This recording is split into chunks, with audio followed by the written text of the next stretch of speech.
आज हम mechanical final year के स्टूडेंट्स के लिए ME 306 एडवांस वर्कशॉप टेक्नोलॉजी के unit 8 maintenance of machine tools के बारे में अध्ययन करते हैं। सभी GPC डूंगरपुर के छात्रों का YouTube चैनल के माध्यम से हमारी क्लास वर्कशॉप टेक्नोलॉजी में सभी छात्रों का स्वागत है। सबसे पहले हम ये समझते हैं कि मेंटेनेंस क्या होता है। मशीनों एवं उपकरणों का सही ढंग से रख रखाव, उनकी मरम्मत करने को हम मेंटेनेंस कहते हैं। सबसे अच्छा एग्जाम्पल मैं इसको समझने के लिए दूंगा कि माना कि हम हमारे घर से कॉलेज के लिए साइकिल के माध्यम से पहुंचते हैं। यदि हम हमारी साइकिल को समय समय पर साफ सफाई करना, उसमें तेल देना, ट्यूब टायर में हवा भरना व अन्य तरह की छोटी मोटी रिपेयर को नहीं देखेंगे तो एक समय ऐसा आएगा कि हमारी साइकिल काम करना बंद कर देगी और हमें मिस्त्री के पास उस साइकिल को ले जाना पड़ेगा। यह स्थिति तब आती है जब हम रेगुलर हमारी साइकिल की मेंटेनेंस नहीं कर पाते हैं। इसलिए मेंटेनेंस करना अति आवश्यक है। मेंटेनेंस नहीं करने से समय की बर्बादी होती है, वर्क प्रॉपरली नहीं हो पाता है। इसी को हम समझते हैं हमारी इंडस्ट्री में। इंडस्ट्री में सभी मशीनें सही तरीके से काम करती रहे, इसके लिए मशीनों की मेंटेनेंस करना अति आवश्यक है। मशीनों के मेंटेनेंस की उपयोगिता के बारे में थोड़ा हम प्रकाश डालेंगे। मेंटेनेंस का महत्व इसलिए है कि इसके द्वारा संयंत्र की सभी मशीनों तथा उपकरणों को क्रियाशील व उपयोगी अवस्था में कार्य करने के लिए हर समय उपलब्ध रखा जा सके, क्योंकि मशीनों इत्यादि के निरंतर कार्य करने व चलते रहने के कारण उसमें वियर एंड टियर लॉसेज आ जाते हैं, जिससे मशीन के पार्ट्स में घिसाव होने से टूट फूट होती रहती है, जिससे मशीन की परिशुद्धता कम होती जाती है और कभी कभी वह चलते चलते रुक भी जाती है तथा इसके अलावा क्षतिग्रस्त भी हो सकती है। उनके द्वारा कोई दुर्घटना भी हो सकती है और उनके द्वारा कोई दुर्घटना भी घट सकती है। अतः थोड़े थोड़े अंतराल के बाद समय समय पर मशीनों की उचित देखभाल या मरम्मत अति आवश्यक है। यदि आवश्यकता हो तो क्षतिग्रस्त या दोषपूर्ण अंगों को बदलकर उनके स्थान पर नए अंगों को लगाया जाता है। ये सभी कार्य मरम्मत, ओवरहॉलिंग अर्थात मेंटेनेंस के अंतर्गत आते हैं। हम मेंटेनेंस के होने वाले लाभ के प्रभाव की चर्चा करते हैं। इससे समय समय पर मेंटेनेंस करते रहने से इंडस्ट्रीज में उत्पादन में बढ़ोतरी होती है, उत्पादन में न्यूनतम रुकावट आती है, संयंत्र का डाउन टाइम कम हो जाता है, ब्रेक डाउन की स्थितियाँ कम हो जाती है, दुर्घटना की संभावना कम हो जाती है।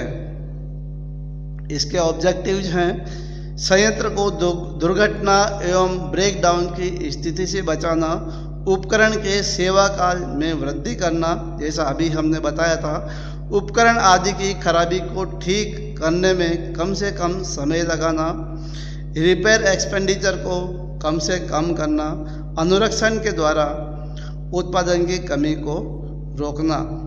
इसके फंक्शन, मेंटेनेंस के फंक्शन है उपकरणों में होने वाली संभावित त्रुटियों का समय समय पर निरीक्षण करना, पीरियोडिक ओवरहॉलिंग करते रहना, आपातकालीन इमरजेंसी रिपेयर करते रहना, मरम्मत कार्य को कम से कम समय में पूरा करना। अनुरक्षण यानी कि मेंटेनेंस के औद्योगिक लाभ भी हैं। उपकरण का सेवा काल बढ़ जाता है, प्रोडक्शन रेट बढ़ जाती है, उपकरण के हिस्सों तथा मैकेनिज्म में टूट फूट की दर में कमी आ जाती है, उत्पादन दर में वृद्धि हो जाती है। उपकरण में टूट फूट इत्यादि कम होने से उपकरण अधिक समय तक सुरक्षित रह पाते हैं। टाइप्स ऑफ मेंटेनेंस को हम 5 भागों में विभाजित करते हैं। पहला है प्रीवेंटिव मेंटेनेंस, दूसरा है रूटीन मेंटेनेंस, तीसरा है अनशेड्यूल्ड मेंटेनेंस, चौथा है एक्सीडेंटल मेंटेनेंस एंड पांचवा है करेक्टिव और स्पेशल मेंटेनेंस। हम इनके बारे में थोड़ी चर्चा करते हैं। अभी हमने बताया, पहला हमारा मेंटेनेंस में पार्ट बताया प्रीवेंटिव मेंटेनेंस। यदि उपकरणों के संभावित दोषों तथा त्रुटियों के लिए उनका निरीक्षण तथा मरम्मत नियमित रूप से किया जाता रहे तो ब्रेकडाउन से काफ़ी हद तक बचा जा सकता है। यही निवारण हमारे मेंटेनेंस का उद्देश्य भी है।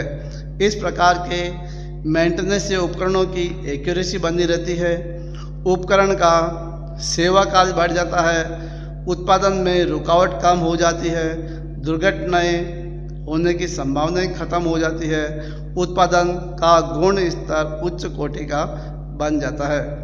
इसमें हम रूटीन सर्विसिंग और शेड्यूल रिपेयर को लेते हैं।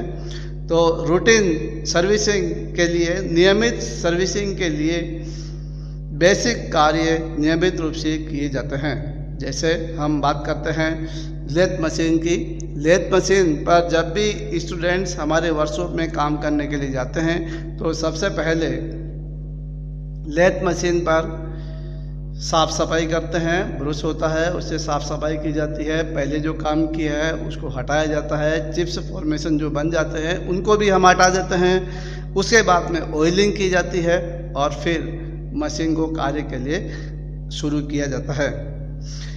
दूसरा आता है रूटीन मेंटेनेंस। नियमित मेंटेनेंस के अंतर्गत साइक्लिक ऑर्डर में पूर्व नियोजित कार्यक्रम के अनुसार अनुरक्षण कार्य किया जाता है। इसके अंतर्गत उपकरण की सफाई, लुब्रिकेशन, कूलिंग, विद्युत लाइन का निरीक्षण ये देखा जाता है। इसका हम सबसे अच्छा एग्जाम्पल देते हैं कि जब भी हम कोई व्हीकल खरीदते हैं, 2 व्हीलर खरीदे, 4 व्हीलर खरीदे, तो हमारे को कंपनी 3 या 4 फ्री सर्विस रिपोर्ट देती है। हमें 3 बार 4 बार साल में फ्री में सर्विस करानी होती है। यह इसी उद्देश्य से किया जाता है कि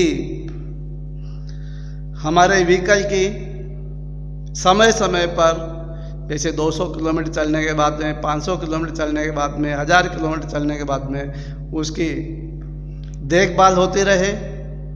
ट्यूब टायर की हवा चेक की जाती है, उसकी वॉशिंग की जाती है, सफाई की जाती है। कोई पार्ट्स अगर टूट गए हैं तो उनको बदला जाता है, ओवरहॉलिंग की जाती है, ऑयलिंग की जाती है। ये सब चीज़ें हमारे मेंटेनेंस का पार्ट है। इसके आगे आता है अनशेड्यूल्ड मेंटेनेंस। अनियमित अनुरक्षण किसी उपकरण की आकस्मिक ब्रेकडाउन की स्थिति में ले जाता है। जैसे हमने एग्जाम्पल दिया था अभी साइकिल का, कि यदि हम साइकिल को, हमारी साइकिल से हम कॉलेज जाते हैं और साइकिल को भी यदि हम नहीं संभालते, केवल उसको लेकर के चले जाते हैं, फिर आके रख देते हैं, फिर लेके चले जाते हैं। तो एक दिन स्थिति ऐसी आती है कि ब्रेक डाउन हो जाता है, उसको साइकिल को हमें मिस्त्री के पास छोड़ना पड़ता है। वो ये भी हो सकता है 2 दिन तैयार करने में लगा दे, तो ये ब्रेक डाउन की स्थिति नहीं आए, इसके लिए हमारे को मेंटेनेंस किया जाना जरूरी है।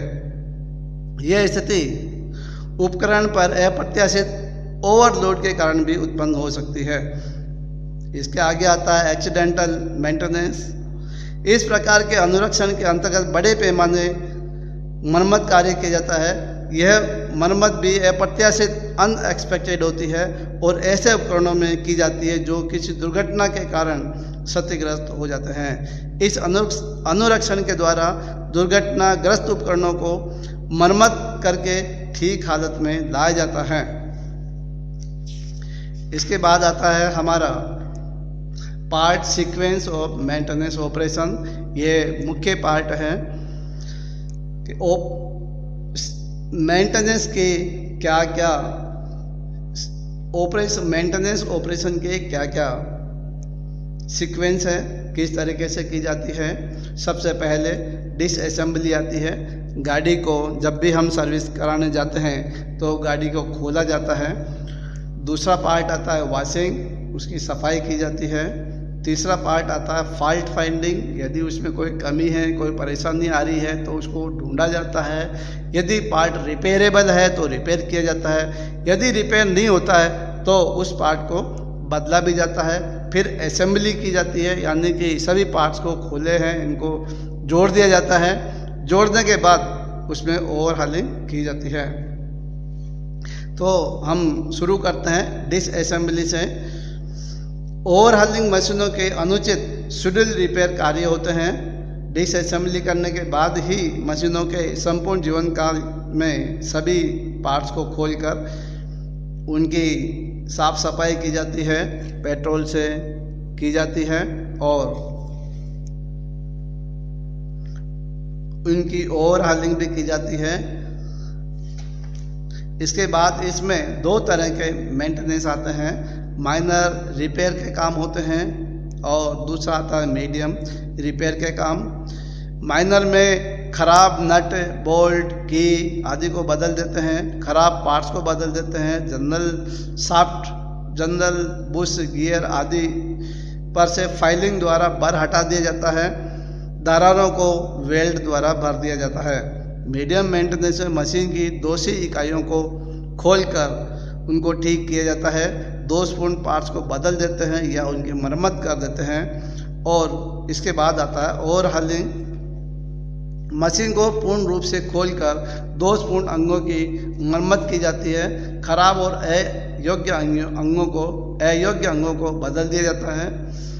सभी पार्ट्स, घिसे हुए पार्ट्स को रिकंडीशनिंग करना होता है। सफाई, मशीनों को दैनिक नियमित सफाई करते रहना चाहिए। अनुरक्षण की एक आवश्यक कार्यवाही है। ऐसी मशीनों की सफाई करना और भी आवश्यक होता है जो धूल, मिट्टी, धातु छिलके, धातु चूर्ण, एब्रेसिव आदि से प्रभावित होते हैं। इसमें हम लुब्रिकेशन करते रहते हैं, मशीनों की एक्यूरेसी चेक करते रहते हैं। टूट फूट यदि हो जाती है तो हमें फॉल्ट फाइंडिंग करके कि कहाँ पे कौन से भाग में फॉल्ट है, किस वजह से हमारी मशीन को चलने में परेशानी आ रही है, तो उसको रिपेयर करते हैं। या यदि रिपेयरेबल नहीं है तो उस पार्ट्स को बदल भी दिया जाता है। अधिकांश टूट फूट का आभास पूर्वानुमान व्यक्तिगत अनुभव के आधार पर भी हो जाता है। गियर चालन प्रणाली में गियरों द्वारा उत्पन्न ध्वनि से उनको टूट फूट का आभास हो जाता है। मशीन अंगों का शीघ्र गर्म हो जाना और अत्यधिक गर्म हो जाना, मशीनों में कंपन तथा ध्वनि का होना, स्नेह का काला हो जाना, ये हमारे फॉल्ट फाइंडिंग में